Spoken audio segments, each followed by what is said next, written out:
আমি ওনার হয় পিতা মোহাম্মদ ইকরামুল হক, গ্রাম ফ্যাক্টরি, শ্রীগঞ্জ, দিনাজপুর।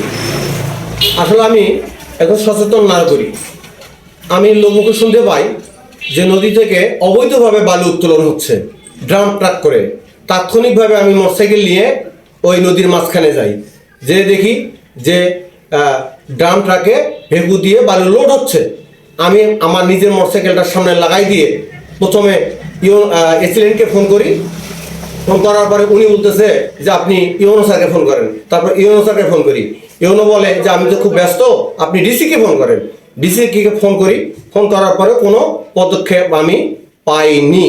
তারপরেও আমি অনেক চিন্তাধারা করে দেখলাম যে কি করা যায়, কি করব।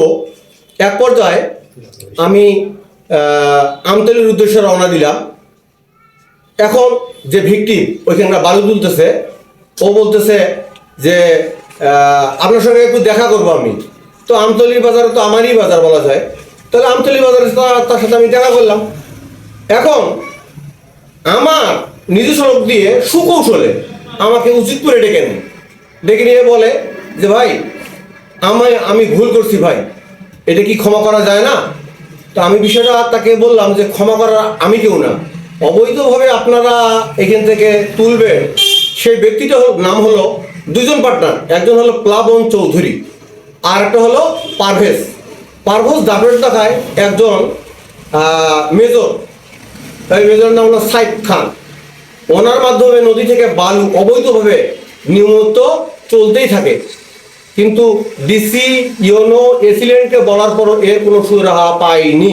এই কথাটা বলার কারণে সুকৌশলে সুপরিকল্পিতভাবে আমাকে ডেকে নিয়ে হত্যা করার উদ্দেশ্যে লোডশেডিং করে এবং R15 দুইটা আমাকে যেখানে রাখছে আমার পাশ দিয়ে R15 দুইটা কিন্তু গাড়ি ঢুকলো।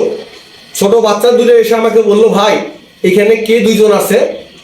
ওরা দুইজন গল্প করতেছে যে কাকে যেন শুট করবে, আছে নাকি ভাই আপনি কিন্তু জিজ্ঞাসা করেন তো ভিতরে জানতো। কিন্তু সেই ব্যক্তিটা ছিলাম আমি হাবিব, যে আমাকে মারতে চাইছে তারা। আমি মিলন নামে একটা ছেলে আমার সাথে ছিল, ওকে হুট করে ডাক দিয়ে বলবে তুই তাড়াতাড়ি ঘর থেকে বের হয়ে আয়। তখন কিন্তু ও বের হয়ে আসার সাথে সাথে আমি কিন্তু একটা গাড়ির ওই পুঁজ সাইডে যায় আমি লুকাইলাম। R15 দুইটা এসে দাঁড়াইলো, চতুর্দিকে তাকাচ্ছে, কিন্তু আমাকে না পেয়ে তারা চলে গেল। তারপরে আমাকে কিন্তু ওরা ওর নাম্বার থেকে, মানে যে ভিকটিম আমাকে মারার উদ্দেশ্য করছে প্লাবন চৌধুরী এবং পারভেজ, এরা কিন্তু আমাকে ওর নাম্বার না দিয়ে ফোন না দিয়ে অন্য নাম্বার থেকে ফোন শুরু করলো মিলনকে। মিলন বলতেছে হাবিব আর থামে না, এ তো তুই মারার জন্য বলছিস, এটা ও জেনে গেছে। গতকালকে আমার এক সহযোগী পার্টনার বলা যায়, আমিও বালু ব্যবসায়ী, বলতেছে যে নুর আলম আমাদের 9 নং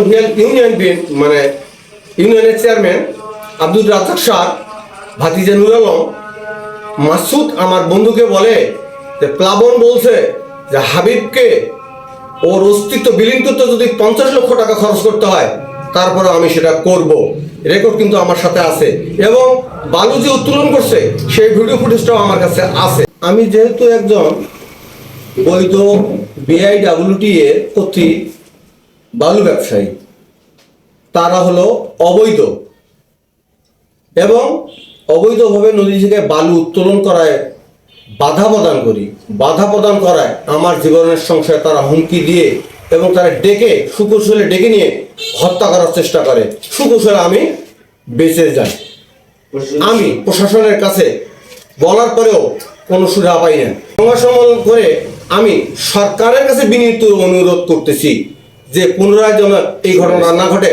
আমার প্রাণ বর্তমান সংশয়, আমি ঘোরাফেরা করতে কঠিন সমস্যার মধ্যে ভুগতেছি। আমি সুষ্ঠু বিচার চাই।